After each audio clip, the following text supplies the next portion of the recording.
Well, it looks like the Nikon ZF is finally going to be real. In this video, I'm going to tell you what I think it's going to get and what it's not going to get.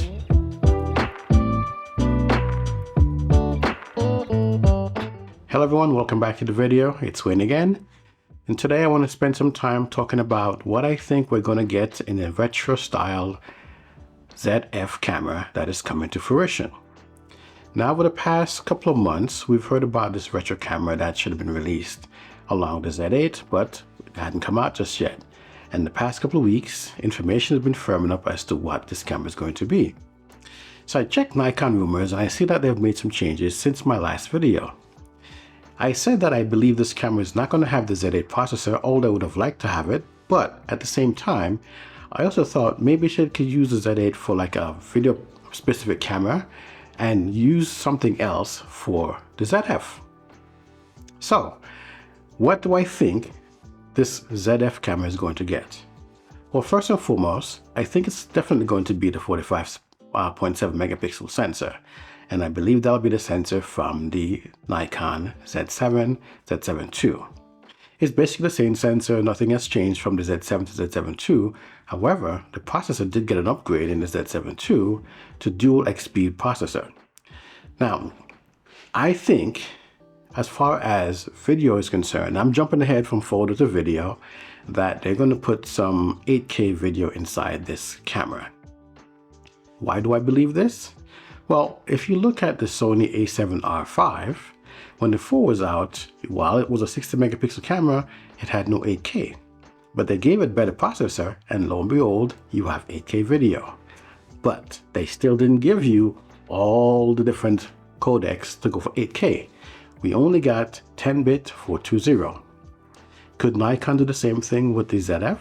I believe they will. Some people are speculating that it won't get the X-Speed 7 processor. I think it will. Because even though you're cutting down what the Z7 II is, you still want to give it some updated performance. You don't want to use a dual X-Speed 7 and then still have kind of 8-bit video, a little bit slower performance when you have lots of X-Speed 7 to go around.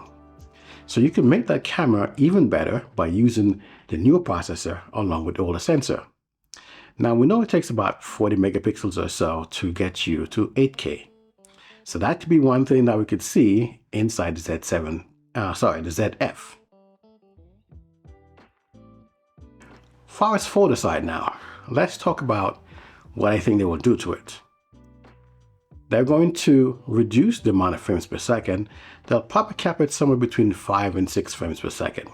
They're not going to keep it at 10 because they don't want this to encroach on the Z7 II. And believe it or not, the Z7 II is still selling. But if you're going to cut down the price of the camera to $2,000 body only, then you have to look at what you can do to basically still sell Z7 IIs before Z7 III come out and sell the ZF at the same time. So 5 frames per second I think is going to be more than enough for this camera to work with and get things done. The next thing I think that this camera will get is going to be 10-bit video and probably 12-bit video. Would it be internal? I don't think so. I think it'll be raw, just like it did on the Z7 II. But 10-bit internally is something that we've been clamoring for from a camera. And we know the ZFC has pretty good video capabilities, but having 10-bit brings this camera up to date and in line with everything that's out there.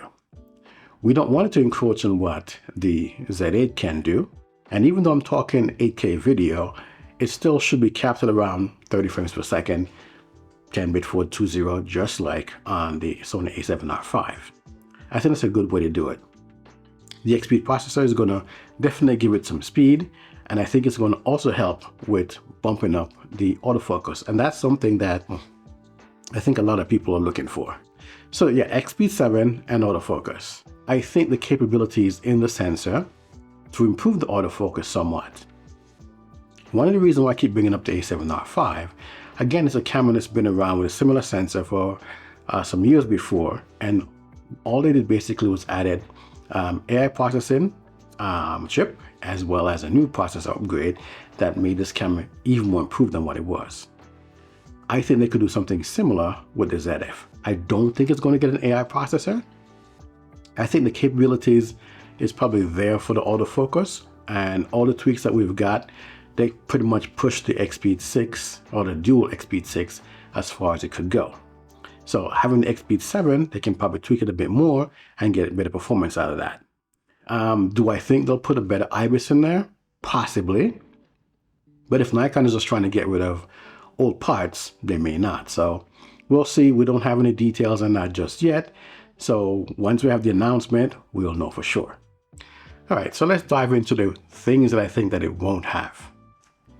Now, when we talk about frames per second, I earlier said it's going to be around 5 frames per second or so. And I think that's something that they're going to do to cap the camera. So if you're someone who's looking for 10 frames per second, this camera, don't. In the ZF, they pretty much, in the DF, they pretty much capped it as well. They didn't make it the same as the D4, in which the sensor came from.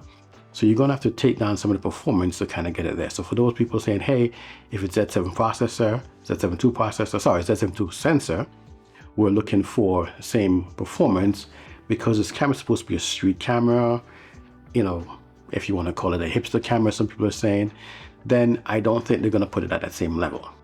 Now, while there's talk of an LCD screen on the top of the camera, it is not going to be a large size LCD screen. For those of us who own the DF, remember it's a very tiny screen up there that pretty much gave you your aperture information. And I believe that's going to be the same thing that they're going to do on the ZF. It would be nice if they put a bigger screen up there where you could basically see your shutter information and your aperture information like in the GFX 150C series. But that would mean the body of the camera would be a little bit bigger, and you'll basically lose some of that manual control and the dials that everybody's been talking about that this camera is going to come with. Because if it is a ZFC DF kind of replica, it's going to have those dials in there. And I'll tell you, I like to have the dials. It reminds me of the old days when I have to slow down. And as I said in the last video, I've seen a lot of younger kids with XT4, XT5 shooting. They're utilizing these cameras just to use the dials. And when you want to slow down for photography, sometimes you just want to dial in things and see how it looks and then shoot. And what I don't think is going to get listed again, I don't think they're going to dumb it down like the DF, where it only goes up to 1/4000th of a second. I think we're going to get 1/8000th of a second. At least I hope we will get that. I think that makes more sense to give it that way, but who knows? Maybe they will dumb it down a bit and keep it to that level. You know, there's only so much space on the dot you can put on there, and if they did that, we'll see. I mean, it's not a bad thing. Again, $2,000 for the body. So now the next thing I think that I would have liked to see, but I think it's not going to happen. The rumors are saying it's going to be a CF Express SD card slot. It would have been nice to put a CF Express in there for the video and so on, but you can use up to a V90 card if you're going to do video, and for photo, an SD card will work all day long. I think everybody would be fine with that. Some people may say, hey, let's get a faster card, but if you're not shooting that many frames per second, it doesn't matter. What I don't want them to do is give it a different type of battery. I'd rather they use the EL15 battery. That way we don't have to go out and buy another battery like the DF had, this little smaller battery. I would kind of hate that. That may happen though. I mean, if it's going to be similar size body, smaller size grip, we may end up getting a totally different battery, which, you know, in my mind would kind of suck. Personally, I'd like a better grip inside this camera as well. So we can fit that EL15 battery inside of it, and you can switch between your current cameras all the way from Z5 all the way up to Z7. So we'll see what happens with that. Check the links in the video. When this thing goes live, I'm going to have links to Amazon where you can pre-order the camera and get either the kit, the body only. I think most of us, if you already have a Nikon camera, body only is probably the way we're going to go. But if they package it like, put like that 26mm lens, it may make sense to get that one, or if they have the 40mm lens, you know, decent range for street photography. Let me know in the comments what you're looking for in your ZF, or whatever you call it when it comes out. As far as body, there's one thing I kind of forgot to talk about. Do you want to see something similar to the DF, or you want to see something a little bit wider as well, with a nice flip out screen? They're saying it should have a flip out screen. That would be good, like the ZFC. I know some people's like, it's a photo only thing. It's not going to be a photo only camera today. But would you like them to do something like the Sony a7R5 screen on the back of this thing? I would like it, but I don't think we're going to get that. So just let me know all the other things. We're not final, the countdown before the launch. So let me hear your thoughts as far as what do you think we'll get or what you'd like to see comes in this camera. All right, I'm taking off. Thanks for watching. See you guys.